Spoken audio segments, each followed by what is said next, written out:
되는 여기서 끊어. 이 집안 핏줄은 네 몸에서 더 이상 나올 일은 없어. 시어머니가 차갑게 쏘아붙입니다. 3번의 유산. 그리고 울지 말고 지금 당장 도장 찍고 나가! 시어머니가 화를 냈지만 남편은 침묵하였고 서윤은 도장을 찍었습니다. 그리고 7년 후 엄마! 그래, 내 새끼. 아니, 한눈에 봐도 자신과 똑같이 생긴 아이.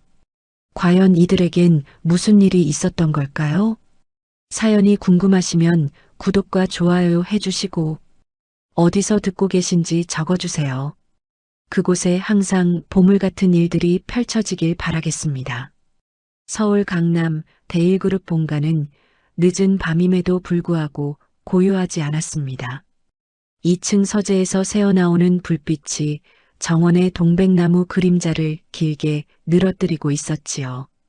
그 방 안에는 전통 홀레복을 입은 여자가 무릎을 꿇고 앉아 있었습니다.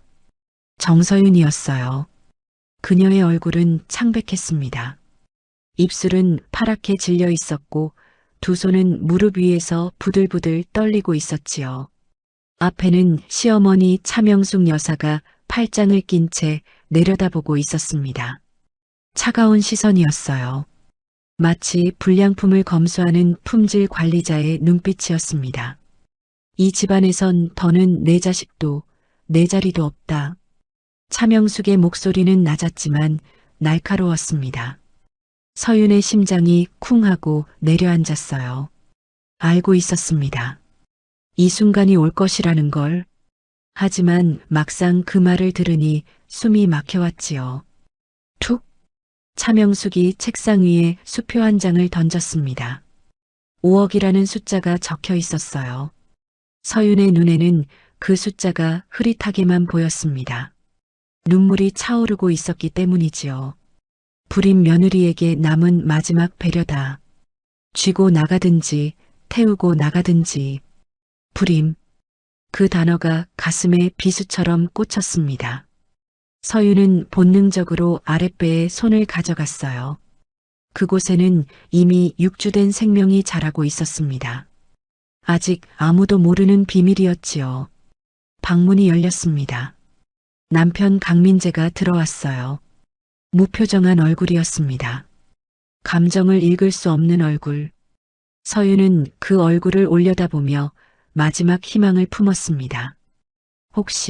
혹시라도 이 사람이 자신을 지켜줄까? 3년 전 결혼식 날 맹세했던 그 말들을 기억하고 있을까? 하지만 민재는 서윤의 옆에 조용히 앉더니 이혼 서류를 내밀었습니다. 그게 최선이야. 미안해. 목소리에는 아무런 감정도 담겨 있지 않았어요. 마치 업무 보고를 하듯 차갑고 건조했습니다. 서윤은 그 순간 모든 걸 이해했지요. 이 사람은 처음부터 자신의 편이 아니었다는 것을, 어머니와 자신 사이에서 선택을 해야 하는 순간 이 사람은 언제나 어머니를 택할 것이라는 걸. 떨리는 손으로 도장을 집어들었습니다. 직!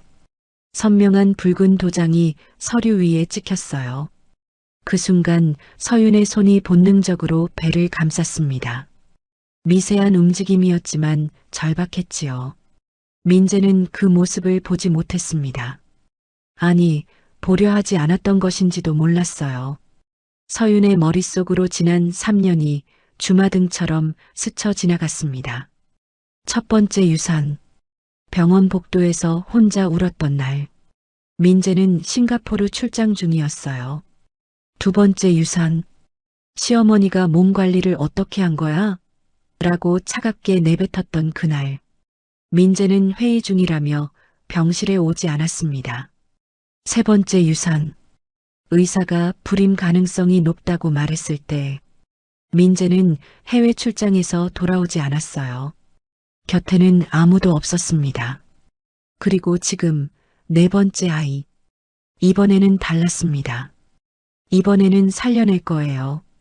누가 뭐라 해도 설령 온 세상이 등을 돌려도 이 아이만은 지켜낼 거였습니다. 서윤은 천천히 일어섰습니다. 차명숙이 책상 위의 수표를 턱으로 가리켰어요. 가져가지 않고 뭐해? 내가 벌어서 모을 수 있는 돈이 아니잖니? 서윤은 고개를 저었습니다. 목소리는 떨렸지만 또박또박했어요. 나 돈 때문에 결혼한 적 없어요. 이 돈도 필요 없어요. 수표를 그대로 두고 돌아섰습니다. 민재가 뭔가 말하려는 듯 입술을 열었지만 결국 아무 말도 나오지 않았어요. 서윤은 그 침묵이 오히려 고마웠습니다. 미안하다는 말도 붙잡는다는 말도 듣고 싶지 않았으니까요. 복도를 걸어 나갔습니다. 엘리베이터 버튼을 눌렀어요. 문이 열리고 닫히는 그 짧은 순간까지 아무도 쫓아오지 않았습니다. 당연한 일이었지요. 문이 완전히 닫히자마자 서윤의 다리에서 힘이 빠졌습니다. 바닥에 주저앉아 소리 없이 울었어요. 입을 손으로 막았습니다. 소리가 새어나갈까봐, 누군가 들을까봐 배를 감싸쥐었습니다. 지켜줄게. 널 꼭 지킬 거야. 속삭이는 목소리는 떨렸지만 단단했습니다. 엘리베이터가 1층에 도착했어요. 문이 열렸습니다. 서윤은 눈물을 닦고 일어섰지요. 밖으로 나가는 그녀의 뒷모습은 작았지만 굽히지 않았습니다. 그날 밤 서윤은 절친 이서연에게 전화를 걸었습니다. 서연아, 도와줄 수 있어? 내가 혼자가 됐어. 목소리는 차가웠습니다. 눈물 대신 얼음이 차올랐어요. 이제 울 시간은 없었습니다. 살아남아야 했으니까요. 아이를 지켜내야 했으니까요. 전화를 끊고 서윤은 창밖을 바라보았습니다. 서울의 밤하늘은 불빛으로 가득했어요. 별은 보이지 않았지만 괜찮았습니다. 어둠 속에서도 길은 있을 테니까요. 그녀는 배를 쓰다듬으며 중얼거렸습니다. 우리 둘이서 잘 살아보자. 응? 그날 밤 데일그룹 본가 서재에는 민재 혼자 남아 있었습니다. 그의 손에는 서윤의 결혼 반지가 쥐어져 있었어요. 차명숙이 건네준 수표는 양복 안주머니에 들어 있었습니다. 창밖을 바라보는 그의 눈에 눈물이 고였지만 흘리지는 않았습니다. 흘릴 자격이 없다고 생각했으니까요. 그는 침묵하는 비겁자였습니다. 그리고 그 비겁함의 대가를 그는 아직 알지 못했습니다. 그날 밤 이후 한 달이 흘렀습니다. 서울 외곽 빌라촌 반지하 월세방 앞에 서윤이 서 있었습니다. 손에는 작은 캐리어 하나가 전부였어요. 문을 열자 곰팡이 냄새가 코를 찔렀습니다. 천장 구석에는 검은 얼룩이 번져 있었고 창문 틈으로는 차가운 바람이 스며들어 왔지요. 보증금 500, 월세 35만 원. 이서연이 급하게 구해준 방이었습니다. 서윤은 캐리어를 놓고 천천히 방 안을 둘러보았어요. 좁았습니다. 부엌과 화장실까지 합쳐도 5평이 채 안 됐지요. 하지만 괜찮았습니다. 여기가 이제 자신과 아이의 집이었으니까요. 벽에 손을 짚었습니다. 축축했어요. 서윤은 배를 쓰다듬으며 중얼거렸습니다. 조금만 참자. 우리 조금만 참으면 돼. 뱃속의 아이는 이제 12주였습니다. 입덧이 심했어요.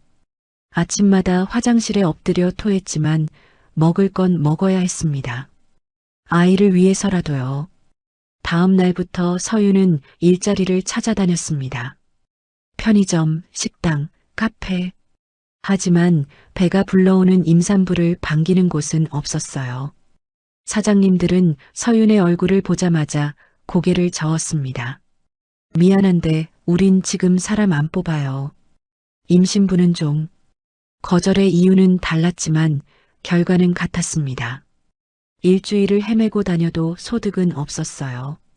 통장 잔액은 점점 줄어들고 있었습니다. 그렇게 보름이 지났을 무렵이었습니다. 동네 대형마트에서 야간 계산원을 구한다는 공고를 봤어요. 오후 10시부터 새벽 2시까지.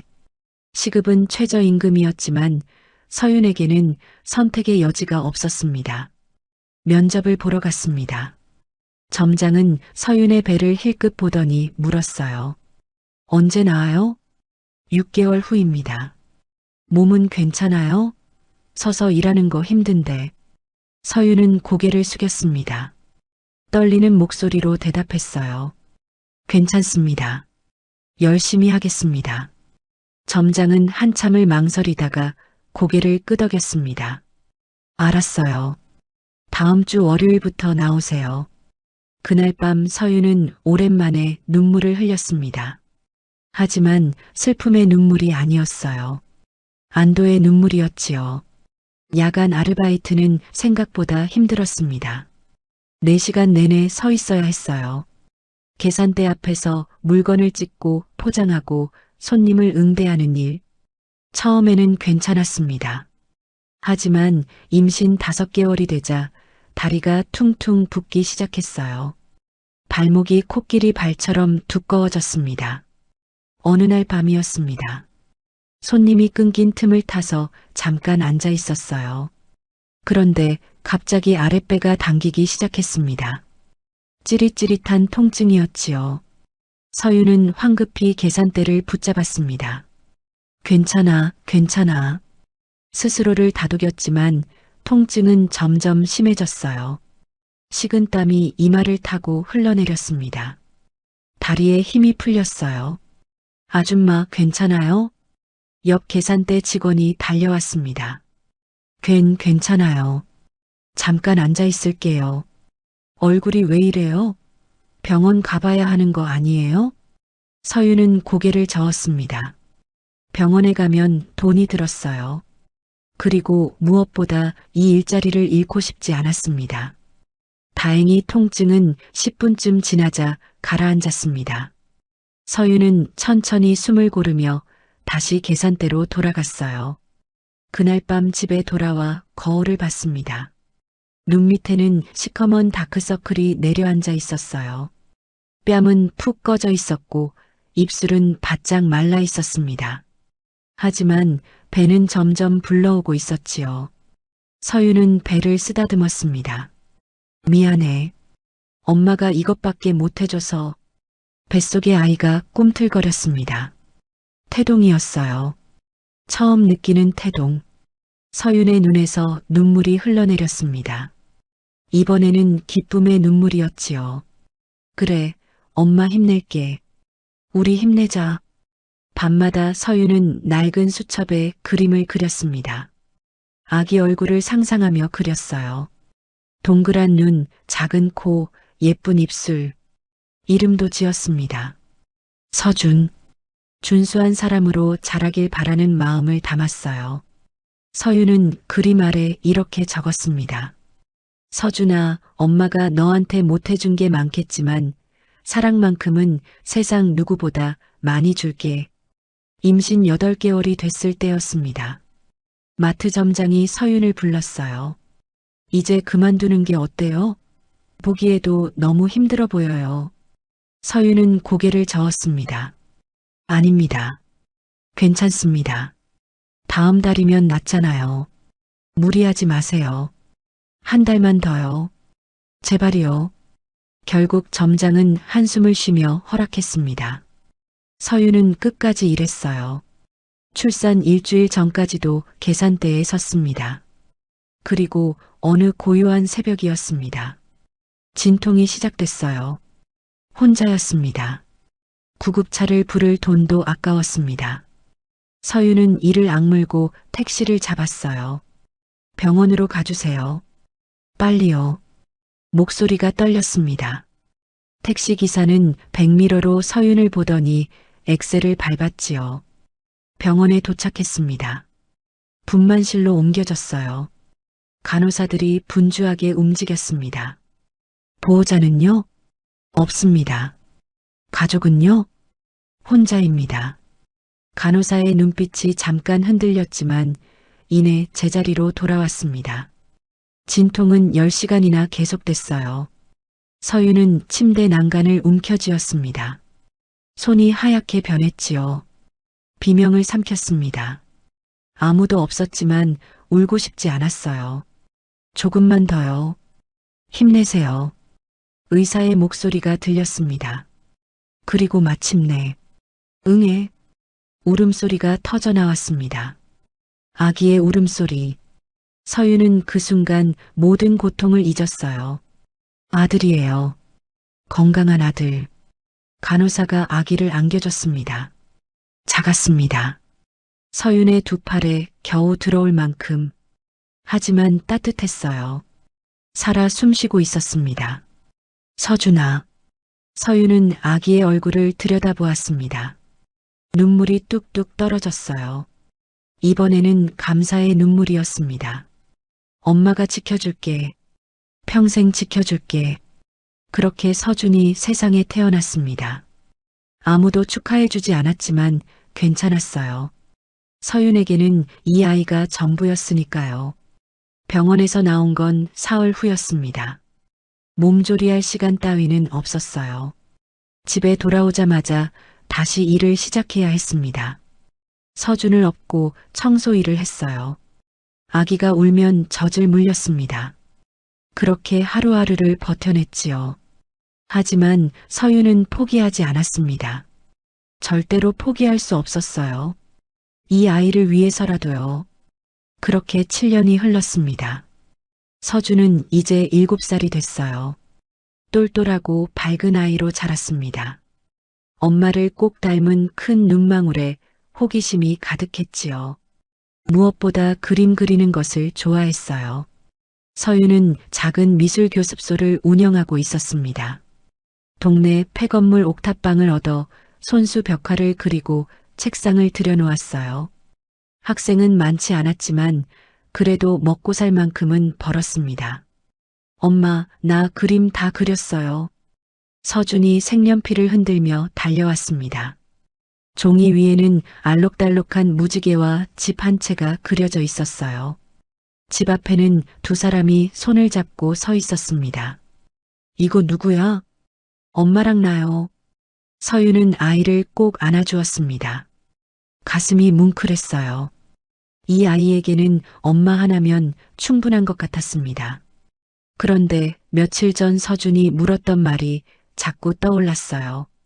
엄마, 나는 왜 아빠가 없어? 친구들은 다 아빠가 있는데 자기만 없다고 했습니다. 서윤은 대답을 못했어요. 그저 아이를 꼭 안아주는 것밖에 할 수 없었지요. 이 아이한테 뭐라고 말해야 할까? 고민은 깊어졌지만 답은 나오지 않았습니다. 그리고 드디어 입학식 날이 밝았습니다. 서울 중심가에 있는 명문 사립초등학교였어요. 학비가 만만치 않았지만 서윤은 이를 악물고 서준을 보냈습니다. 이 아이만큼은 좋은 교육을 받게 해주고 싶었으니까요. 입학식장인 강당은 화려했습니다. 천장에는 샹들리에가 반짝이고 무대에는 꽃장식이 가득했어요. 학부모들은 모두 말끔한 정장 차림이었습니다. 서윤은 깨끗하게 다림질한 블라우스에 검정 치마를 입고 왔어요. 최선을 다해 단정하게 입었지만 다른 엄마들과는 뭔가 달랐습니다. 옷의 재질부터 달랐지요. 엄마, 우리 자리 어디예요? 저기 뒤쪽에 앉아. 서윤은 서준의 손을 잡고 강당 뒤편으로 향했습니다. 바로 그때였습니다. 강당 앞쪽 VIP석에서 익숙한 얼굴이 보였어요. 서윤의 심장이 멎는 듯 했습니다. 강민재였습니다. 7년 만이었어요. 그는 여전히 잘생긴 얼굴에 단정한 정장을 입고 있었습니다. 옆에는 화려한 드레스를 입은 여자가 앉아 있었어요. 그리고 그 여자 옆에는 예쁜 교복을 입은 여자아이가 있었지요. 민재의 재혼한 아내와 딸이었습니다. 서윤은 재빨리 고개를 돌렸습니다. 가슴이 두근거렸어요. 아니, 두근거림이 아니었습니다. 불안이었지요. 제발 날 못 봤으면. 하지만 운명은 잔인했습니다. 입학식이 시작되고 신입생들이 무대로 올라갔어요. 서준도 그중 한 명이었습니다. 작은 체구의 새 교복을 입은 서준이 무대 위에 섰지요. 그 순간이었습니다. 민재의 시선이 서준에게 꽂혔어요. 그는 마치 벼락을 맞은 사람처럼 굳어버렸습니다. 얼굴이 창백하게 변했지요. 저건 내 얼굴이야. 서준의 얼굴은 민재 어렸을 적과 똑같았습니다. 눈매, 코, 인매까지 거울을 보는 것처럼 똑같았어요. 민재의 손이 떨렸습니다. 옆자리에 앉은 아내 이하진이 그 모습을 눈치챘어요. 여보, 왜 그래요? 이하진이 민재의 시선을 따라갔습니다. 그리고 무대 위 서준을 봤지요. 순간 이하진의 입꼬리가 굳어졌습니다. 저 아이, 왜 저렇게 당신을 닮은 거죠? 이하진은 다시 강당을 둘러봤습니다. 그러다 뒤편에 앉은 서윤을 발견했어요. 초라한 옷차림의 여자. 하지만 얼굴은 아름다웠습니다. 저 여자, 누구예요? 이하진이 낮게 물었습니다. 민재는 대답하지 못했어요. 입술만 바르르 떨렸지요. 입학식이 진행되는 동안 민재는 단 한 번도 시선을 거두지 못했습니다. 교장 선생님의 축사도 학부모 대표 인사도 귀에 들어오지 않았어요. 오로지 서준만 보였습니다. 그리고 서준 옆에 앉은 서윤도 보였지요. 서윤 씨, 7년 전 그날 밤이 떠올랐습니다. 무릎 꿇고 이혼 서류에 도장을 찍던 서윤의 모습. 아무 말도 하지 못했던 자신의 비겁함. 가슴이 찢어지는 것 같았어요. 입학식이 끝났습니다. 학부모들이 삼삼오오 모여 아이들 사진을 찍고 있었어요. 서윤도 서준의 사진을 찍어주고 있었습니다. 엄마, 저 멋있죠? 응, 우리 서준이가 제일 멋있어. 서윤은 억지로 웃었습니다. 하지만 마음은 편치 않았어요. 민재가 서준을 봤을 거라는 생각이 들었습니다. 제발 그냥 지나가줬으면. 하지만 기도는 이루어지지 않았습니다. 민재가 멀리서 이쪽으로 걸어오고 있었어요. 이하진과 딸은 차에 먼저 태워보냈는지 혼자였습니다. 서윤은 서준의 손을 꽉 잡았습니다. 서준아, 우리 빨리 가자. 왜요? 아직 친구들이랑 놀고 싶은데. 나중에 놀아. 어서. 서윤이 서준을 이끌고 걸음을 재촉했습니다. 하지만 민재가 앞을 막아섰어요. 서윤 씨, 떨리는 목소리였습니다. 7년 만에 듣는 그 목소리. 서윤은 고개를 들어 민재를 똑바로 봤습니다. 눈빛은 차갑고 단단했어요. 비켜주세요. 잠깐만요. 저 아이.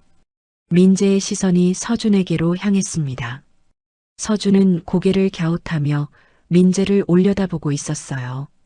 저 아이가 내 아이인가요? 민재의 목소리가 더 떨렸습니다. 눈에는 눈물이 고여 있었지요. 서윤은 서준을 자신의 뒤로 감쌌습니다. 당신 인생에 다시 끼어들 이유 없어요.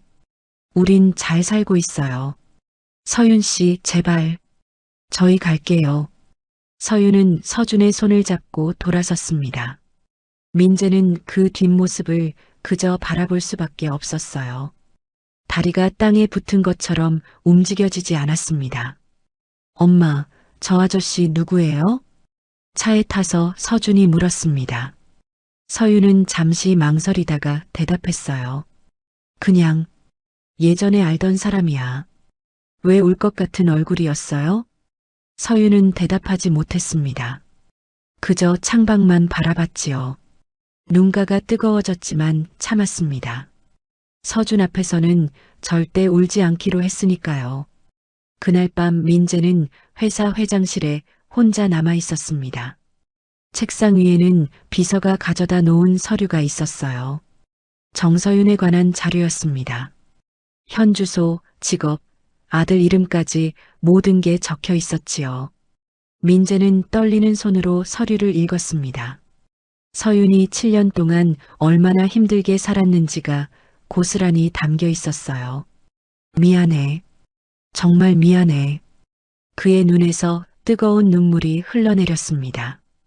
민재는 밤새 서류를 읽었습니다. 서윤이 7년 동안 어떻게 살았는지가 한 장 한 장에 적혀 있었어요. 반지하 월세방, 대형마트 야간 아르바이트, 임신 중에도 쉬지 못했던 날들, 그리고 혼자 출산한 기록까지. 책상 서랍에서 낡은 사진 한 장을 꺼냈습니다. 결혼식 날 찍은 사진이었어요. 환하게 웃고 있는 서윤의 모습. 그때는 정말 행복해 보였지요. 그땐 왜 몰랐을까? 왜? 민재는 사진을 가슴에 품었습니다. 눈을 감자 7년 전 그날 밤이 선명하게 떠올랐어요. 이혼 서류를 내밀던 자신의 모습, 아무 말도 하지 못했던 비겁한 모습. 그때 서윤 씨가 임신한 줄 알았다면. 하지만 그것도 변명일 뿐이었습니다. 설령 몰랐더라도 아내를 지켜줬어야 했으니까요. 다음 날 아침이었습니다. 민재가 출근하자마자 비서가 급하게 들어왔어요. 부회장님, 부인께서 찾으십니다. 지금? 네, 급하신 것 같습니다. 민재는 한숨을 쉬었습니다. 이하진이 그냥 넘어갈 리가 없었지요. 응접실 문을 열자 이하진이 소파에 앉아 있었습니다. 얼굴이 굳어 있었어요. 당신, 어제 그 여자 누구예요? 단도직입적이었습니다. 민재는 잠시 망설이다가 입을 열었어요. 옛날에 알던 사람이야. 거짓말하지 마세요. 당신 얼굴 표정 봤어요. 그냥 아는 사람한테 저런 표정 짓나요? 이하진의 목소리가 날카로워졌습니다. 그리고 그 아이. 저 아이 당신 닮았어요. 너무 닮았다고요. 민재는 대답하지 못했습니다. 침묵이 답이었지요. 이하진은 비웃듯 웃었어요. 전부인인가 봐요. 맞죠? 그리고 그 아이가 당신 아들이고. 하진 씨, 재산 상속은 어떻게 되는 거예요? 혹시 그 아이한테도 나눠줄 생각이에요? 결국 본심이 나왔습니다. 이하진이 걱정하는 건 서준의 존재가 아니었어요. 돈이었습니다. 민재는 차갑게 말했습니다. 그건 내가 알아서 할 일이야. 당신 제정신이에요? 7년 동안 어디 있었는지도 모르는 아이한테? 그만해요. 민재의 목소리가 낮아졌습니다. 더 이상 참을 수 없다는 신호였지요. 이하진은 입술을 깨물었습니다. 좋아요. 당신 마음대로 하세요. 하지만 난 가만히 있지 않을 거예요. 이하진은 가방을 집어들고 나갔습니다. 문이 쾅 하고 닫혔어요. 민재는 소파에 주저앉았습니다. 머리가 지끈거렸지요. 같은 시각 서윤은 친구 이서연을 만나고 있었습니다. 동네 조용한 카페였어요. 서윤은 커피잔을 쥐고 있었지만 한 모금도 마시지 못했습니다. 서연아, 나 어떡하지? 떨리는 목소리였습니다. 진정해. 일단 무슨 일인지 자세히 말해봐. 서윤은 입학식 날 있었던 일을 이야기했어요. 민재가 서준을 봤다는 것, 그리고 자신을 찾아왔다는 것까지. 이서연은 심각한 얼굴로 들었습니다. 친권 주장하면 내가 서준이를 잃을 수도 있어? 서윤의 목소리가 더 떨렸습니다. 이서연은 한참을 생각하다가 조심스럽게 입을 열었어요. 솔직히 말할게. 법적으로는 불리해. 민재 씨 쪽이 재력도 있고 사회적 지위도 있으니까. 그럼. 하지만 내가 7년 동안 혼자 키웠다는 게 중요해. 그리고 민재 씨가 친권을 주장하려면 먼저 친자 확인을 해야 해. 서윤은 고개를 떨어뜨렸습니다. 친자 확인. 그 말만 들어도 가슴이 철렁 내려앉았어요. 일단 조심해. 그 사람이 접근하면 녹음을 해두고 증거를 남겨두는 게 좋아. 서윤은 고개를 끄덕였습니다. 그날 밤 서준이 물었습니다. 엄마, 나는 왜 아빠가 없어요? 침대에 누워있던 서준이 천장을 보며 말했어요. 서윤은 아이 옆에 누워 대답을 찾으려 했습니다. 서준아, 오늘 친구들이 그랬어요. 나만 아빠 없다고. 아빠는 어디 갔어요? 서윤은 아이를 꼭 안았습니다. 대답 대신 품으로 안아줄 수밖에 없었지요. 엄마가 미안해. 엄마 혼자만으로 부족하지? 아니에요. 엄마 최고예요. 서준이 엄마 품에 얼굴을 묻었습니다. 서윤의 눈에서 눈물이 흘러내렸어요. 며칠 후였습니다. 서윤이 미술 교습소를 마치고 나오는데 익숙한 차가 앞에 서 있었어요. 검은색 고급 세단. 민재의 차였습니다. 서윤은 못 본 척하고 지나가려 했습니다.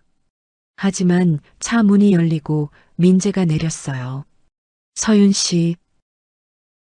단 5분만요. 5분만 이야기해줘요. 민재의 목소리는 간절했습니다. 하지만 서윤은 고개를 저었어요. 할 말 없어요. 제발이요. 서윤 씨. 서윤은 발걸음을 멈췄습니다. 천천히 돌아서서 민재를 똑바로 봤어요. 7년 전처럼 당신은 또 아무것도 못할 거예요. 차갑게 내뱉은 말이었습니다. 민재는 그 말에 얼어붙었어요. 미안해요. 정말 미안해요. 미안하다고 다 되는 거 아니에요. 알아요. 알지만 저 아이가 내 아들이라는 것만은 확인하고 싶어요. 서윤은 비웃었습니다. 확인하면 뭐 하시게요? 데려가실 건가요? 아니에요. 그런 게 아니라. 그럼 뭐예요? 돈 주실 건가요? 양육비라도 주시려고요? 민재는 할 말을 잃었습니다. 서윤의 눈빛이 너무 차가웠어요. 당신 인생에 우린 없어요. 앞으로도 없을 거예요. 그러니 제발 우리 인생에 끼어들지 마세요. 서윤은 돌아서서 걸어갔습니다. 민재는 그 뒷모습을 보며 주먹을 꽉 쥐었어요. 나도 아버지가 되고 싶어요. 작게 중얼거린 말이었습니다. 하지만 서윤의 귀에는 들리지 않았지요. 그날 밤 서윤은 침대에 누워 천장을 바라봤습니다. 민재의 얼굴이 자꾸 떠올랐어요. 7년 전과는 다른 얼굴, 절박한 얼굴. 혹시 진심일까? 하지만 고개를 저었습니다. 진심이든 아니든 상관없었어요. 서준이를 지켜야 했으니까요. 서윤은 잠든 서준의 얼굴을 바라보았습니다. 평화로운 얼굴. 이 평화를 깨뜨릴 수는 없었지요. 엄마가 지켜줄게. 누구도 너를 데려가지 못하게 할 거야. 속삭이는 목소리는 단단했습니다. 그로부터 일주일이 지났습니다. 어느 날 밤이었어요. 서준이 저녁을 먹다가 갑자기 얼굴을 찡그렸습니다. 엄마, 배 아파요. 어디? 여기. 서윤이 서준의 배를 만져봤습니다. 뜨거웠어요. 열이 나고 있었지요. 잠깐만 체온계 가져올게. 체온계를 겨드랑이에 끼워줬습니다. 삐삐삐. 39도 2. 고열이었어요. 해열제 먹고 자자. 내일 아침 되면 괜찮아질 거야. 하지만 밤새 열은 떨어지지 않았습니다. 오히려 더 올랐어요. 새벽 3시쯤 서준이 화장실로 달려가더니 토하기 시작했습니다. 으액. 서준아. 서윤이 아이의 등을 쓸어주었습니다. 하지만 토사물에 섞인 게 보였어요. 피었습니다. 서윤의 얼굴이 새하얗게 변했습니다. 서준아, 괜찮아? 엄마 좀 봐봐. 엄마. 무서워요. 서준의 입술이 파랗게 질려 있었습니다. 서윤은 떨리는 손으로 휴대폰을 집어들었어요. 119요? 아이가 피를 토했어요. 빨리 와주세요. 구급차가 도착했습니다. 응급구조사들이 서준을 들것에 눕혔어요. 서윤은 구급차에 함께 탔습니다. 보호자분, 진정하세요. 지금 가는 중입니다. 하지만 서윤은 진정할 수가 없었어요. 서준의 작은 손을 꽉 잡았습니다. 괜찮아, 괜찮아. 엄마가 여기 있어. 병원 응급실에 도착했습니다. 의사와 간호사들이 분주하게 움직였어요. 서준은 침대에 누워 여러 가지 검사를 받았습니다. 피 검사, 초음파, CT까지. 서윤은 응급실 밖 의자에 앉아 기다렸습니다. 시계 초침 소리가 귀에 박히는 것 같았어요. 1시간이 지났습니다. 2시간이 지났습니다. 드디어 의사가 나왔습니다. 보호자분이시죠? 네. 우리 아이 괜찮아요? 서윤이 벌떡 일어나 물었습니다. 의사의 표정이 심각했어요. 진료실로 오시죠. 진료실 문을 닫고 의사가 입을 열었습니다. 검사 결과가 좋지 않습니다. 진행성 간섬유증이에요. 간섬유증이요? 서윤은 그 병명을 처음 들었습니다. 간이 딱딱하게 굳어가는 병입니다.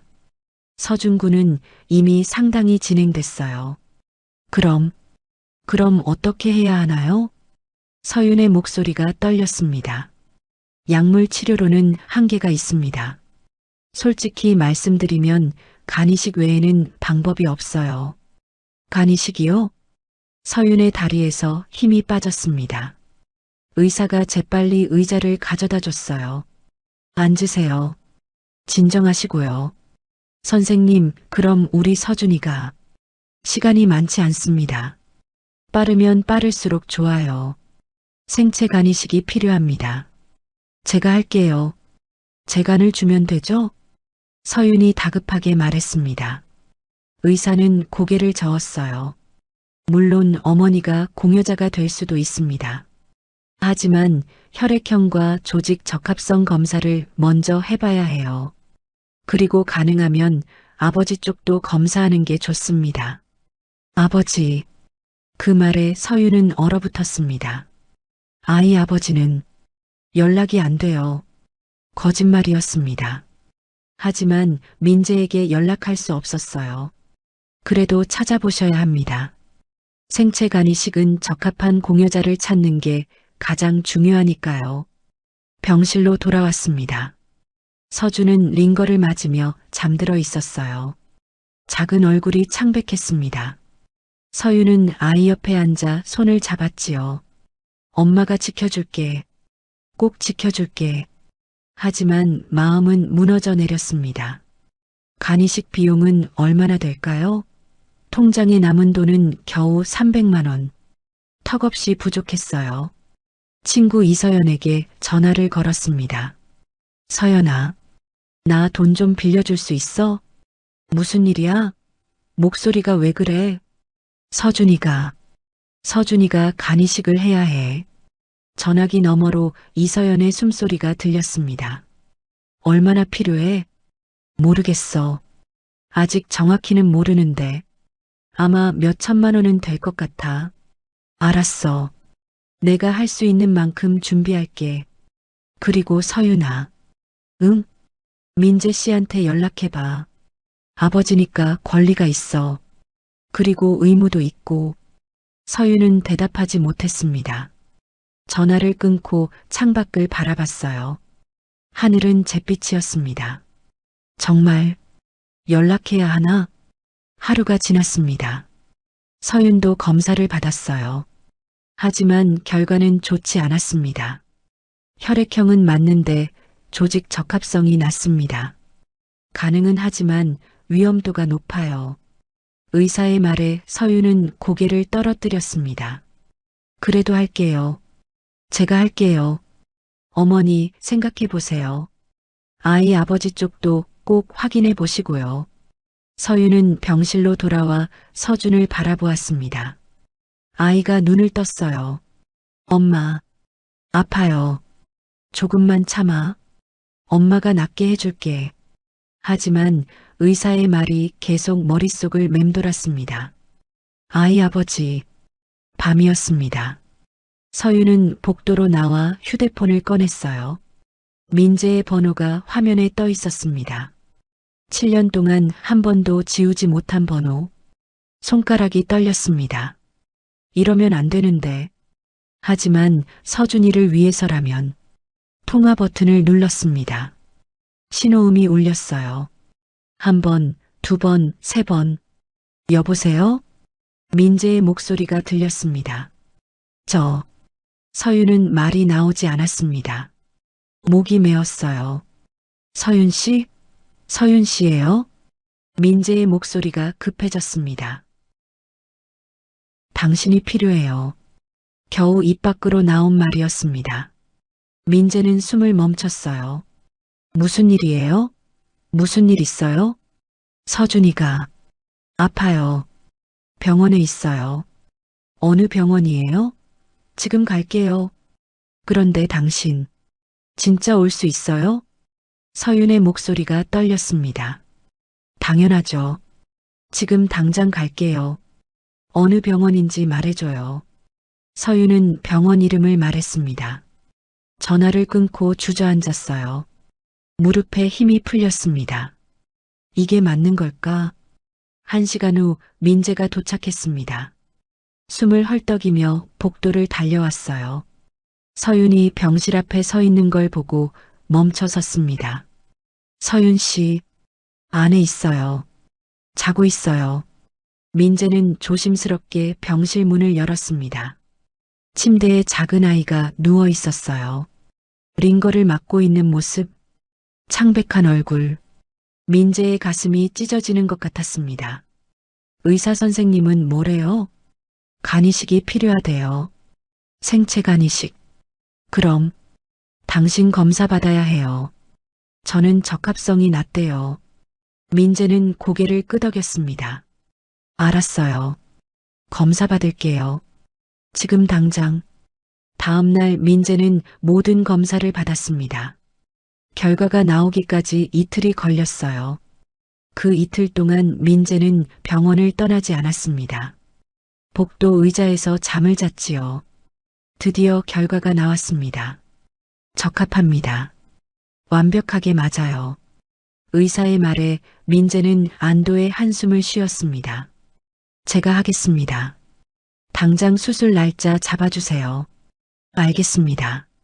준비하겠습니다. 복도에서 서윤이 기다리고 있었습니다. 민재가 다가갔어요. 됐어요. 제가 할 수 있대요. 서윤의 눈에 눈물이 고였습니다. 고마워요. 처음으로 민재에게 한 따뜻한 말이었습니다. 수술 날짜가 잡혔습니다. 일주일 후였어요. 민재는 입원 절차를 밟았습니다. 서준이 있는 병실 바로 옆방이었지요. 간호사가 환자복을 건네주며 말했어요. 보호자분은 어디 계세요? 혼자 왔습니다. 수술 후에 돌봐줄 분이 필요한데. 괜찮습니다. 제가 알아서 할게요. 민재는 환자복으로 갈아입고 침대에 누웠습니다. 천장을 바라보니 7년 전 일들이 주마등처럼 스쳐 지나갔어요. 문이 열리는 소리가 들렸습니다. 서윤이었습니다. 손에는 보온병을 들고 있었어요. 드실래요? 미역국 끓였어요. 고마워요. 민재가 상체를 일으켰습니다. 서윤이 국을 그릇에 따라줬어요. 김이 모락모락 피어올랐지요. 맛있네요. 서윤은 대답 대신 창밖을 바라봤습니다. 어색한 침묵이 흘렀어요. 서윤 씨, 네, 서준이한테 제가 인사해도 될까요? 서윤은 잠시 망설이다가 고개를 끄덕였습니다. 대신 놀라게 하지는 마세요. 아직 아빠라는 말은 하지 말아줘요. 알겠습니다. 두 사람은 함께 서준의 병실로 향했습니다.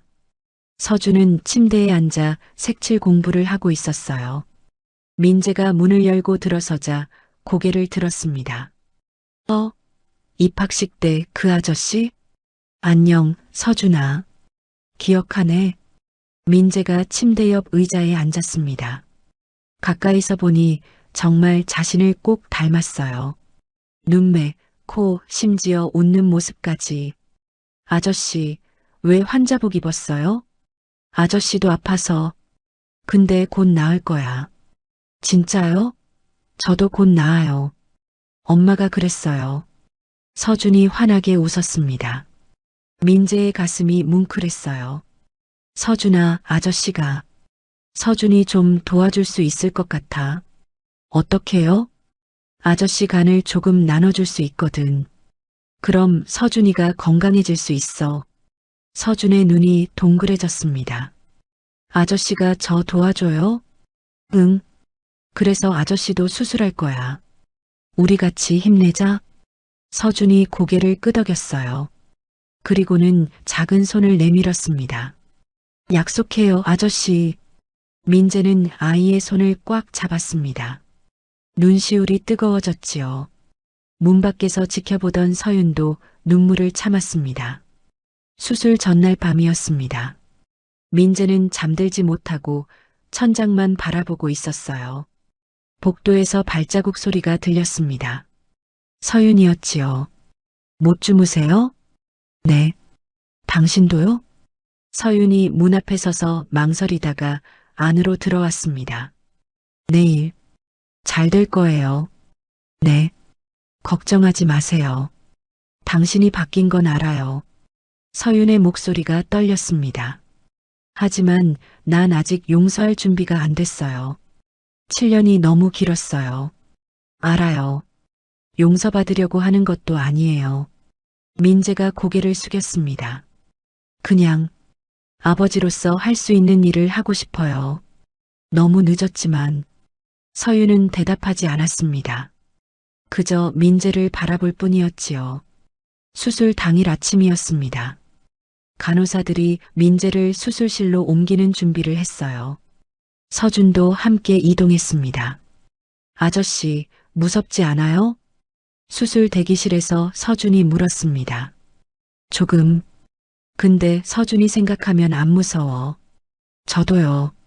아저씨 생각할게요. 두 사람은 손을 마주 잡았습니다. 서윤이 그 모습을 보며 눈물을 닦았어요. 보호자분들은 밖에서 기다려주세요. 의사가 나왔습니다. 민재와 서준이 각각 수술실로 들어갔어요. 문이 닫혔습니다. 서윤은 대기실 의자에 앉았습니다. 시계 초침 소리만 째깍째깍 들렸어요. 1시간이 지났습니다. 2시간, 3시간. 복도 끝에서 누군가 걸어오는 소리가 들렸습니다. 서윤이 고개를 들었어요. 나이 든 여자였습니다. 고급스러운 옷차림에 단정한 헤어스타일. 차명숙 여사였지요. 당신이, 서윤이? 차명숙이 서윤 앞에 섰습니다. 서윤은 천천히 일어났어요. 어머님, 7년 만에 부르는 호칭이었습니다. 차명숙의 눈빛이 흔들렸어요. 아이가 민재 아들이라고? 네. 왜 말 안 했어? 7년 동안이나. 차명숙의 목소리에 분노가 섞여 있었습니다. 하지만 그 밑에는 다른 감정도 숨어 있었어요. 말해봤자 소용없었을 거예요. 서윤이 담담하게 대답했습니다. 7년 전에도 어머님은 저를 쫓아내셨잖아요. 불임이라고. 차명숙은 할 말이 없었습니다. 실제로 그랬으니까요. 그래도 아이는 제가 키웠어요. 앞으로도 제가 키울 거예요. 어머님께 손 벌리러 온 거 아니에요. 서윤의 목소리는 차가웠지만 떨리지 않았습니다. 차명숙은 한참을 서윤을 바라보다가 의자에 앉았어요. 수술은 언제 끝나? 8시간 걸린대요. 아직 5시간 남았어요. 그럼 나도 기다리겠어. 두 사람은 말없이 앉아 있었습니다. 긴 침묵이 흘렀지요. 8시간이 지났습니다. 수술실 문이 열렸어요. 의사가 마스크를 벗으며 나왔습니다. 수술 잘 됐습니다. 서윤이 그 자리에 주저앉았습니다. 온몸에 힘이 빠져나갔어요. 감사합니다. 정말 감사합니다. 두 분 다 회복실로 옮겼습니다. 1시간 후에 면회 가능해요. 차명숙도 안도의 한숨을 쉬었습니다. 그리고 서윤을 바라봤어요. 고생했어. 짧은 말이었지만 진심이 담겨 있었습니다. 서윤은 고개를 숙였지요. 1시간 후 회복실에서 서준이 먼저 눈을 떴습니다. 엄마. 응, 엄마 여기 있어. 서윤이 아이의 손을 잡았습니다. 아저씨는요? 옆에서 자고 있어. 아저씨 덕분에 서준이가 건강해질 거야. 서준이 웃었습니다. 힘없는 웃음이었지만 생기가 돌았어요. 옆 침대에서 민재도 천천히 눈을 떴습니다. 첫 마디가 이것이었어요. 서준이는 깨어났어요. 잘 됐대요. 민재의 얼굴에 미소가 번졌습니다. 그리고 다시 눈을 감았지요. 복도에서 차명숙이 유리창 너머로 두 사람을 바라보고 있었습니다. 내가 정말 잘못한 걸까? 처음으로 드는 생각이었습니다. 차명숙은 그날 밤 집으로 돌아가지 않았습니다. 병원 복도 의자에 앉아 밤을 새웠어요. 평생 푹신한 침대에서만 잤던 그녀였지만 이상하게 잠이 오지 않았습니다. 내가 무슨 짓을 한 걸까? 7년 전 일들이 떠올랐어요. 서윤을 무릎 꿇린 채 수표를 던졌던 자신, 불임이라며 쫓아냈던 자신. 그런데 그때 서윤은 임신 중이었습니다. 차명숙의 손이 떨렸어요. 다음 날 아침이었습니다. 회복 중이던 민재에게 비서가 급하게 전화를 걸어왔어요. 부회장님, 큰일 났습니다. 무슨 일인데? 언론에 기사가 났습니다. 부회장님 혼외자 의혹 기사가. 민재의 얼굴이 굳어졌습니다. 누가 흘렸어? 아마 부인 쪽에서. 이하진이었습니다. 민재는 이를 악물었어요. 뉴스 검색창에는 기사들이 쏟아지고 있었습니다. 대일그룹 후계자, 숨겨진 아들 있었다. 7년 전 이혼한 전 부인, 홀로 아이 키워. 재벌가의 냉혹한 민낯 드러나. 기사마다 서윤과 서준의 사진이 실려 있었어요. 그날 오후 서준의 학교였습니다. 쉬는 시간에 한 아이가 서준에게 다가왔어요. 야, 너 신문에 나왔더라? 아빠 없는 거 거짓말이었네? 뭐? 우리 엄마가 그러는데 너 아빠 재벌이래. 근데 너랑 엄마 버렸대. 서준의 얼굴이 창백해졌습니다. 아니야. 맞잖아. 신문에 다 나왔는데. 너 불쌍하다. 아이들이 수군거렸어요. 서준은 귀를 막고 교실 밖으로 뛰어나갔습니다. 집에 돌아온 서준은 울고 있었습니다. 엄마, 애들이 저보고 버려진 애래요. 서윤이 아이를 꼭 안았습니다. 가슴이 찢어지는 것 같았어요. 아니야. 넌 버려진 게 아니야. 그럼 왜요? 왜 아빠가 우릴 버렸어요? 서윤은 대답할 수 없었습니다. 그저 아이를 안고 눈물만 흘렸지요. 그날 저녁 민재가 긴급 기자회견을 열었습니다. 수술 후라 몸이 완전히 회복되지 않았지만 일어설 수 있었어요. 비서의 부축을 받으며 기자회견장에 들어섰습니다. 플래시가 터졌습니다. 기자들의 질문이 쏟아졌어요. 부회장님, 혼외자 의혹에 대해 해명해 주시죠. 전 부인과 왜 이혼하셨습니까? 민재는 마이크 앞에 섰습니다. 깊이 숨을 들이쉬고 입을 열었어요. 먼저 말씀드리겠습니다. 서준이는 제 아들입니다. 기자회견장이 술렁였습니다. 혼외자가 아닙니다. 7년 전 이혼 당시 이미 아이가 있었습니다. 하지만 저는 몰랐습니다. 민재의 목소리가 떨렸습니다. 아니, 몰랐다는 게 변명이 되지 않습니다. 당시 아내를 지키지 못한 것은 제 잘못입니다. 그럼 왜 이혼하셨습니까? 한 기자가 물었습니다. 제가 비겁했습니다. 민재가 고개를 숙였어요. 어머니의 뜻을 거스르지 못했습니다. 아내가 불임이라는 진단을 받았을 때 저는 아내 편에 서지 못했습니다. 플래시가 더 많이 터졌습니다.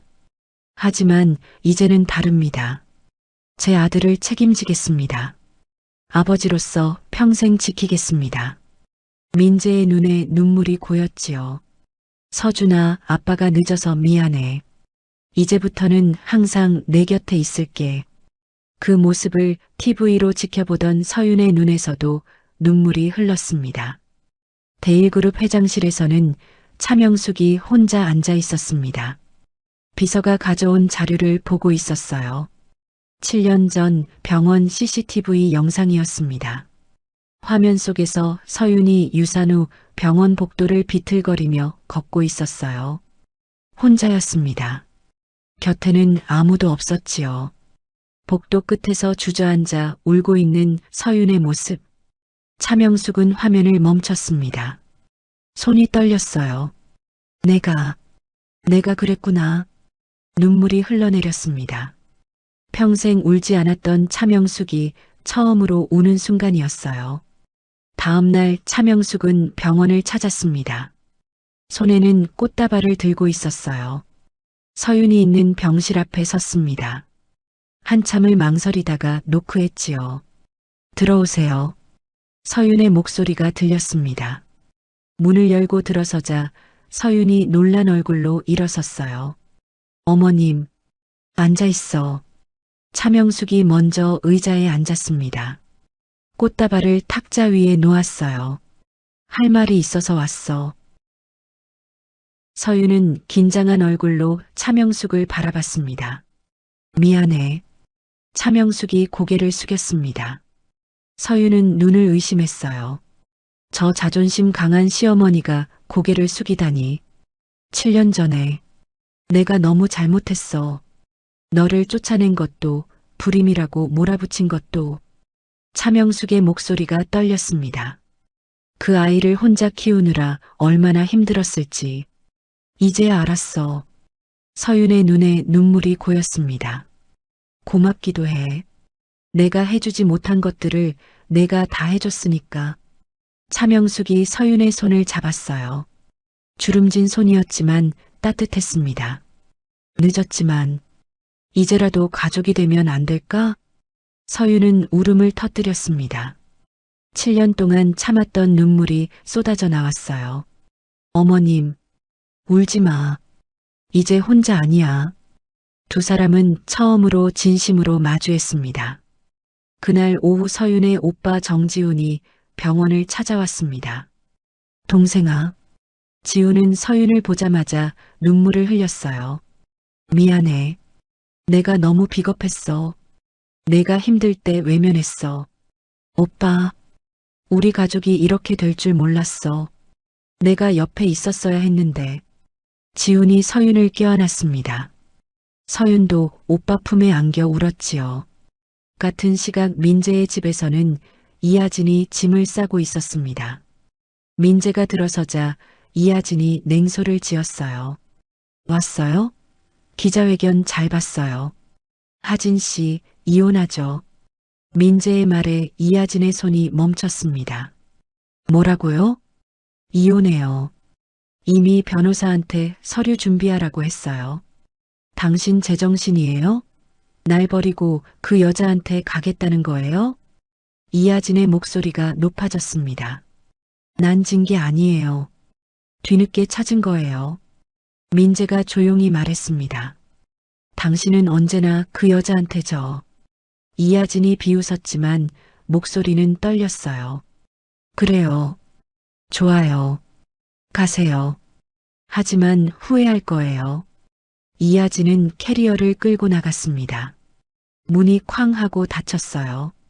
민재는 혼자 남았습니다. 정원으로 나가 벤치에 앉았어요. 서윤이 옛날에 그려준 그림 엽서가 주머니에 있었습니다. 꺼내서 들여다봤어요. 그림 뒷면에 적힌 글씨. 가족이란 다시 그리고 또 그리는 그림. 민재는 그 글씨를 쓰다듬으며 눈물을 흘렸습니다. 한 달이 지났습니다. 서준과 민재 모두 수술해서 회복했어요. 퇴원날 민재가 서윤을 따로 불렀습니다. 잠깐 얘기 좀 할 수 있을까요? 병원 카페테리아였습니다. 창밖으로 가을 햇살이 들어왔어요. 민재는 주머니에서 봉투 하나를 꺼냈습니다. 이거 뭐예요? 서윤이 봉투를 열어봤습니다. 5억 원짜리 수표였어요. 7년 전에 드렸어야 했던 거예요. 위자료였고, 아니, 이건 빚이에요. 민재의 목소리가 떨렸습니다. 제가 지켜주지 못한 7년에 대한. 서윤은 수표를 다시 봉투에 넣었습니다. 필요 없어요. 서윤 씨, 7년 전에도 거절했잖아요. 전 돈 때문에 결혼한 게 아니었어요. 서윤이 봉투를 밀었습니다. 하지만 민재가 다시 서윤의 손 위에 올려놓았어요. 이건 빚이 아니라 시작이에요. 서준이를 위해서라도 받아주세요.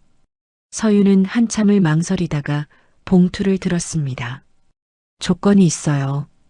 뭐든지요. 이 돈으로 제가 하고 싶은 일을 할 거예요.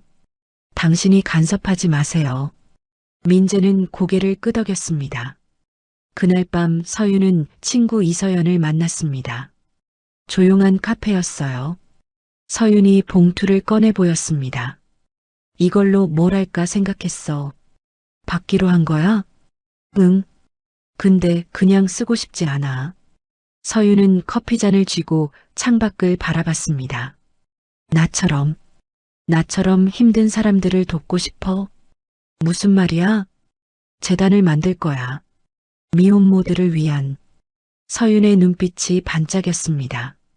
내가 받지 못했던 도움을 다른 사람들한테 주고 싶어? 이서연이 서윤의 손을 잡았어요. 좋은 생각이야. 내가 법률적인 부분 도와줄게. 2달 후 한울 미혼모 재단이 설립됐습니다. 작은 사무실이었어요. 서윤이 직접 꾸몄습니다. 벽에는 아이들 그림이 걸려 있었고 한쪽에는 상담실이 마련됐지요. 첫 상담자가 찾아왔습니다. 19살 고등학생이었어요. 임신 6개월이었습니다. 소파에 앉자마자 눈물을 터뜨렸지요. 어떡하죠? 부모님한테 쫓겨났어요. 서윤이 아이 곁에 앉아 손을 잡았습니다. 괜찮아요. 이제 혼자가 아니에요. 하지만 돈도 없고 갈 곳도 없어요. 여기가 있잖아요. 우리가 도와줄게요. 서윤의 목소리는 따뜻했습니다. 저도 그랬어요. 혼자였고 무서웠어요. 근데 버텼어요. 당신도 할 수 있어요. 소녀의 눈에 희망이 보였습니다. 재단은 점점 커졌습니다. 서윤은 폐교된 초등학교 건물을 임대했어요. 넓은 교실을 미술 치유 공간으로 꾸몄습니다. 아이들과 엄마들이 함께 그림을 그리는 공간이었어요. 서준도 일주일에 2번씩 와서 봉사활동을 했습니다. 엄마, 저기 아기 진짜 귀엽다. 그치? 우리 서준이도 저렇게 작았는데. 서윤이 아들의 머리를 쓰다듬었습니다. 엄마, 여긴 우리처럼 힘든 사람들이 오는 곳이지? 응. 도움이 필요한 사람들이 오는 곳이야. 서준이 웃었어요. 그럼 나도 도와줄래? 나도 엄마처럼. 서윤의 눈시울이 붉어졌습니다. 한편 민재는 큰 결정을 내렸습니다. 대일그룹 이사회였어요. 민재가 일어서서 말했습니다. 부회장직에서 물러나겠습니다. 이사들이 술렁였습니다. 비상근 고문으로만 남겠습니다. 앞으로는 가족과 함께하는 시간을 갖고 싶습니다. 회의실이 조용해졌어요. 모두가 민재를 바라봤습니다. 정말 그러시겠습니까? 네. 결정했습니다.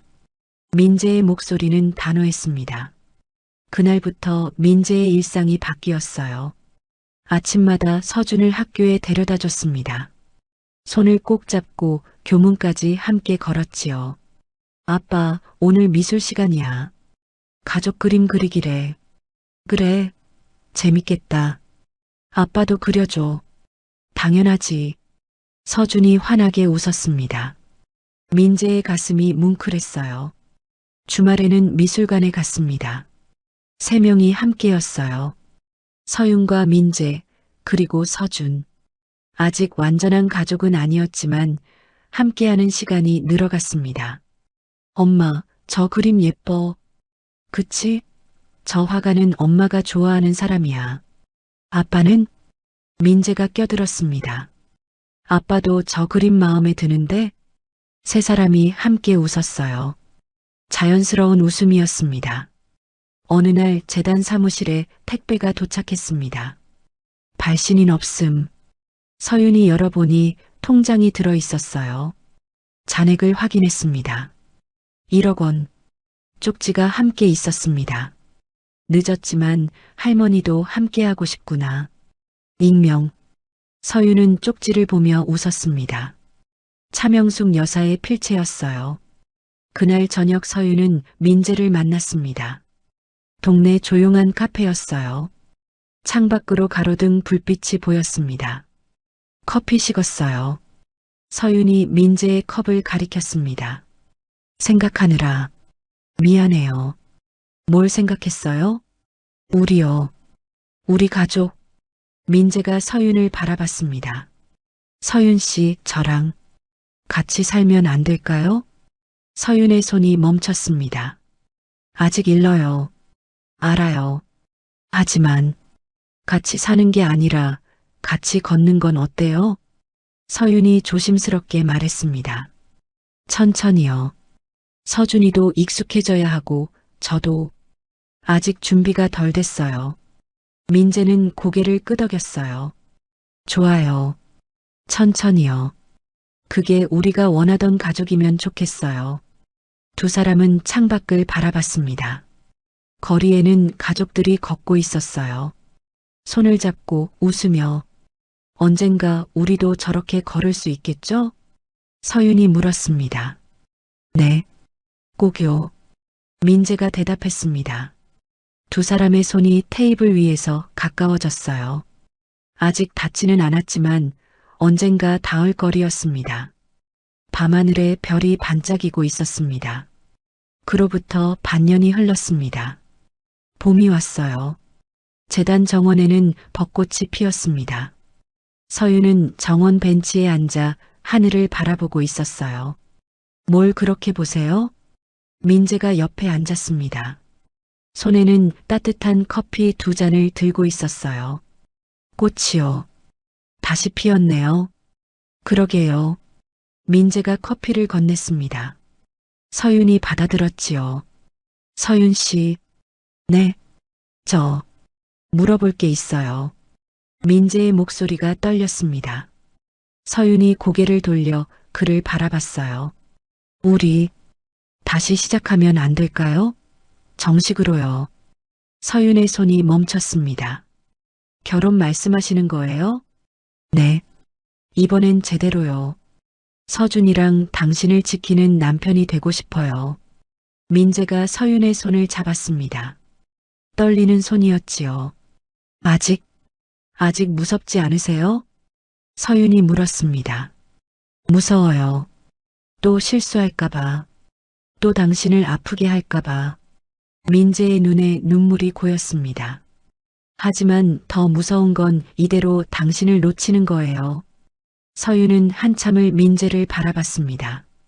그리고 천천히 고개를 끄덕였어요. 조건이 있어요. 뭐든지요. 서준이한테 먼저 물어봐요. 아빠 엄마가 다시 같이 살면 어떨지. 알겠습니다. 그날 저녁이었습니다.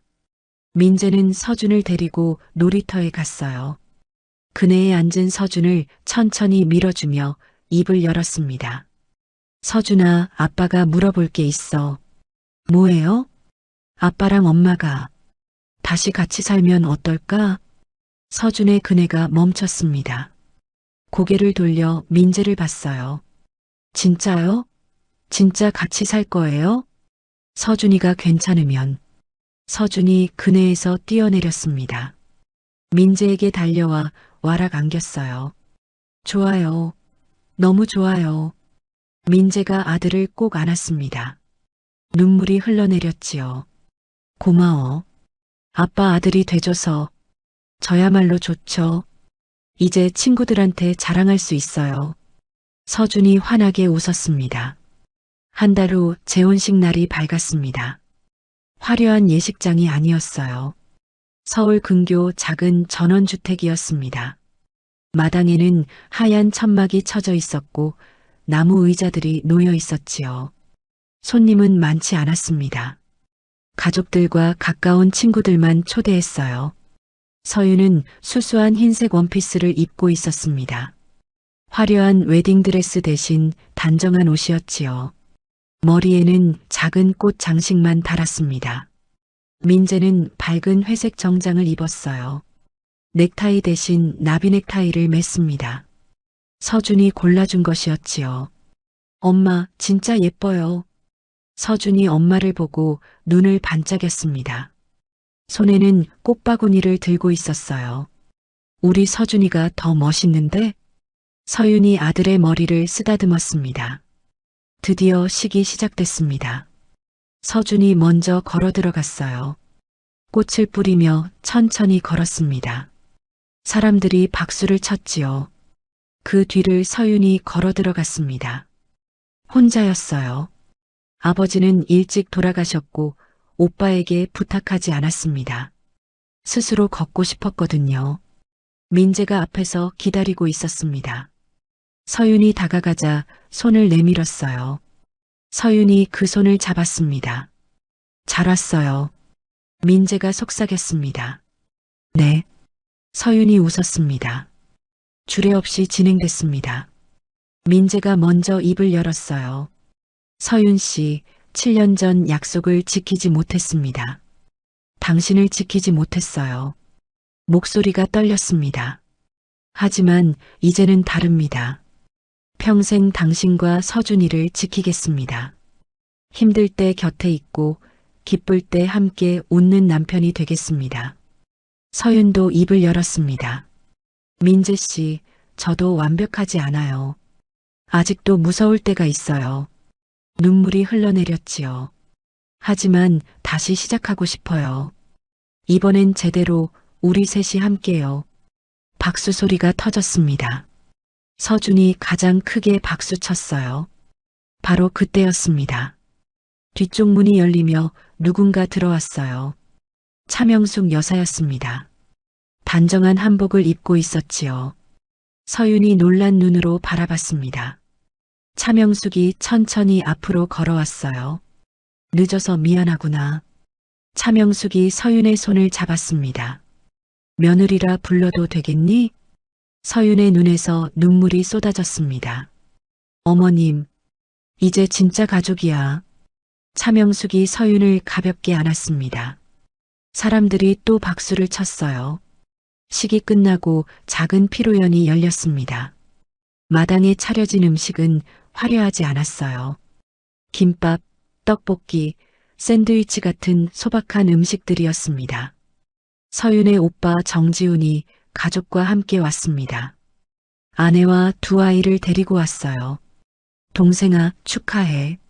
지훈이 서윤을 껴안았습니다. 오빠도 와줘서 고마워. 우리 가족인데 당연하지.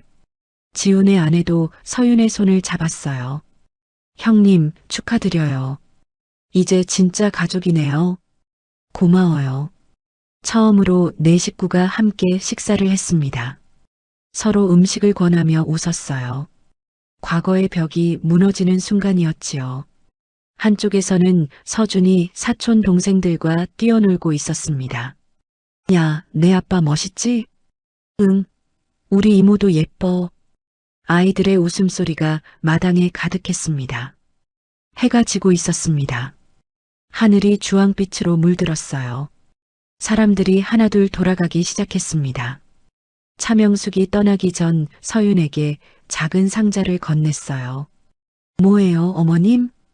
열어봐. 서윤이 상자를 열었습니다. 안에는 옷 팔찌가 들어 있었어요. 이건 우리 집안 며느리들한테 전해 내려오는 거야. 내가 가져야지. 차명숙이 직접 서윤의 손목에 팔찌를 채워줬습니다. 이제 우리 집 며느리니까. 서윤이 차명숙을 꼭 안았습니다. 두 사람 모두 울고 있었지요. 밤이 됐습니다. 세 사람은 새 집 거실에 앉아 있었어요. 짐은 아직 다 정리되지 않았습니다. 상자들이 여기저기 놓여 있었지요. 엄마, 아빠, 저 질문 있어요. 서준이 두 사람 사이에 앉아 물었습니다. 뭐든지 물어봐. 민재가 대답했습니다. 우리 집에 동생 생기면 좋겠어요. 안 돼요? 서윤과 민재가 눈을 마주쳤습니다. 그리고 함께 웃었어요. 글쎄다. 어떨까? 서윤이 서준의 코를 콕 찔렀습니다. 동생 생기면 오빠가 잘 돌봐줘야 하는데?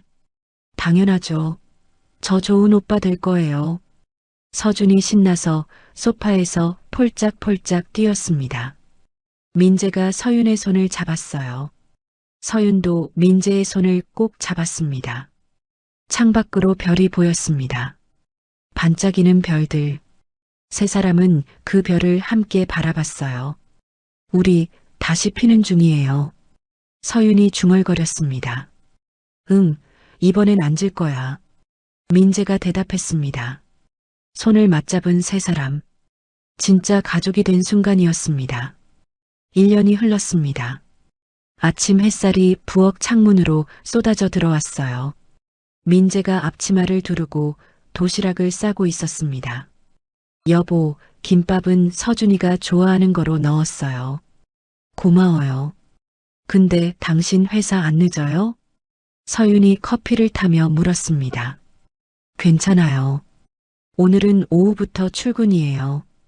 민재가 도시락 뚜껑을 닫았어요. 깔끔하게 싼 김밥이 들어 있었습니다. 아빠, 서준이 뛰어내려왔습니다. 교복을 입고 가방을 메고 있었어요. 오늘 도시락 뭐예요?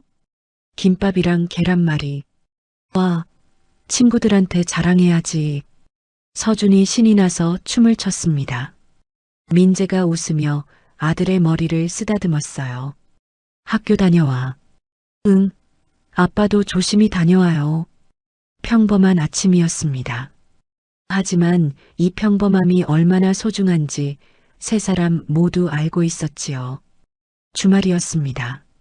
동네 마을 축제가 열렸어요. 공원에는 천막들이 쳐져 있었고 사람들로 북적였습니다. 서준이 참가한 어린이 그림 전시회가 열렸어요.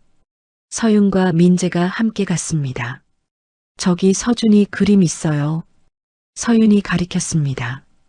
벽에 걸린 그림 중 하나였어요. 제목은 나의 가족이었습니다. 그림 속에는 4명이 그려져 있었습니다. 엄마, 아빠, 자기, 그리고 강아지. 강아지는 언제 그렸어요? 민재가 물었습니다. 아, 저 며칠 전에 강아지 갖고 싶다고 했거든요. 서윤이 웃었습니다. 심사위원이 다가왔어요. 이 작품 1등입니다. 축하드려요.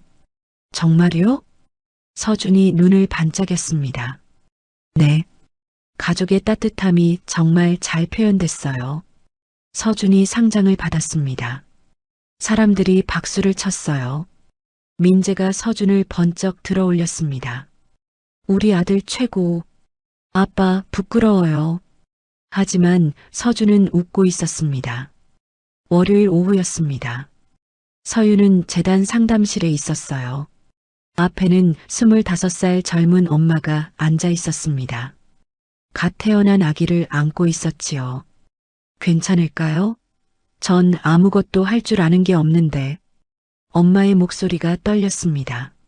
서윤이 그녀의 손을 잡았어요. 저도 그랬어요. 아무것도 몰랐고 무서웠어요.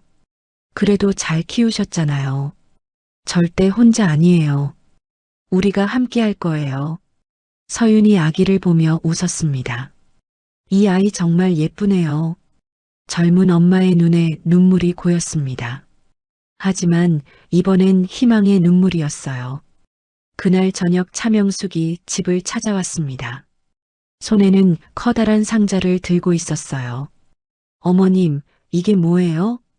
오늘 서준이 생일 아니냐? 어머, 기억하고 계셨어요? 서윤이 놀라며 상자를 받았습니다. 열어보니 케이크였어요. 조금 삐뚤어진 모양이었지만 정성스럽게 만든 게 보였습니다. 할머니가 직접 만든 거야. 차명숙이 조금 부끄러운 듯 말했습니다. 와, 할머니가 만들었어요? 서준이 눈을 반짝였습니다. 그래, 할미가 처음 만들어 본 건데 잘 됐는지 모르겠구나. 최고예요. 할머니 최고. 서준이 차명숙에게 달려가 안겼습니다. 차명숙이 손자를 꼭 안았어요. 우리 손자 또 한 살 먹었네. 저녁 식사를 함께 했습니다. 4명이 둘러앉아 밥을 먹었어요. 웃음소리가 끊이지 않았습니다. 어머님, 반찬 더 드세요. 그래, 너도 많이 먹어. 자연스러운 대화였습니다. 7년 전에는 상상도 못했던 풍경이었지요. 동네 슈퍼를 지나갈 때였습니다. 저기 대일그룹 며느리 아니야? 한 아주머니가 수군거렸습니다. 맞아. 근데 되게 착하더라. 우리의 미술 교습소에서 가르쳐 주는데 정말 잘해. 그러게. 재단도 하고 있다며? 대단한 사람이야. 서유는 그 말을 듣고 미소 지었습니다. 더 이상 미혼모라고 손가락질하는 사람은 없었어요. 밤이었습니다. 서유는 작업실에 있었어요. 새 그림을 그리고 있었습니다. 문이 열리며 민재가 들어왔지요. 아직도 안 자요? 조금만 더 하려고요. 민재가 뒤에서 그림을 봤습니다. 캔버스 위에는 가족이 그려져 있었어요. 손을 잡고 걷는 4명. 이 그림은 언제 완성돼요? 민재가 물었습니다. 서윤이 붓을 내려놓고 웃었어요. 가족은 끝이 없으니까요. 계속 그려가는 거죠. 그렇네요. 우리도 계속 그려가고 있으니까. 민재가 서윤의 어깨에 손을 올렸습니다. 후회하지 않아요? 뭐요? 저랑 다시 시작한 거요. 서윤이 고개를 저었습니다. 아니요. 이게 우리가 원하던 거잖아요. 두 사람은 창밖을 바라봤습니다. 밤하늘에 별이 반짝이고 있었어요. 다음 날 일요일이었습니다. 온 가족이 공원에 나왔어요. 민재는 돗자리를 펼쳤고 서유는 김밥을 꺼냈습니다. 서주는 공을 가지고 뛰어다녔지요. 엄마, 아빠, 저 축구할래요. 그래, 아빠랑 같이 하자. 민재가 일어서서 서준과 함께 공을 찼습니다. 서유는 그 모습을 바라보며 미소 지었어요. 행복했습니다. 이렇게 평범한 일상이 주는 기적. 잠시 후 서준이 뛰어왔습니다. 엄마, 저 진짜 동생 생겼으면 좋겠어요. 또 그 얘기야? 서윤이 웃으며 서준의 코를 콕 찔렀습니다. 엄마, 아빠, 제발요. 민재가 돌아와 서윤 옆에 앉았어요. 두 사람이 눈을 마주쳤습니다. 글쎄요. 어떨까요? 서윤이 배시시 웃었습니다. 좋을 것 같은데요. 민재도 웃었습니다. 야호! 서준이 신나서 소리쳤습니다. 카메라가 천천히 뒤로 물러났습니다. 공원 잔디밭 위에 3사람. 아니, 곧 4명이 될 가족. 햇살이 따스하게 그들을 비추고 있었습니다. 웃음소리가 바람에 실려 퍼져나갔어요. 행복한 소리였습니다. 화면이 서서히 어두워졌습니다. 그리고 나레이션이 흘러나왔어요. 어쩌면 가족은 한번 망가진 그림을 함께 다시 그리는 일일지도 모릅니다. 완벽하지 않아도 괜찮습니다. 함께 있다면 그것만으로 충분하니까요. 화면이 완전히 검게 변했습니다. 그리고 엔딩 크레딧이 올라갔습니다.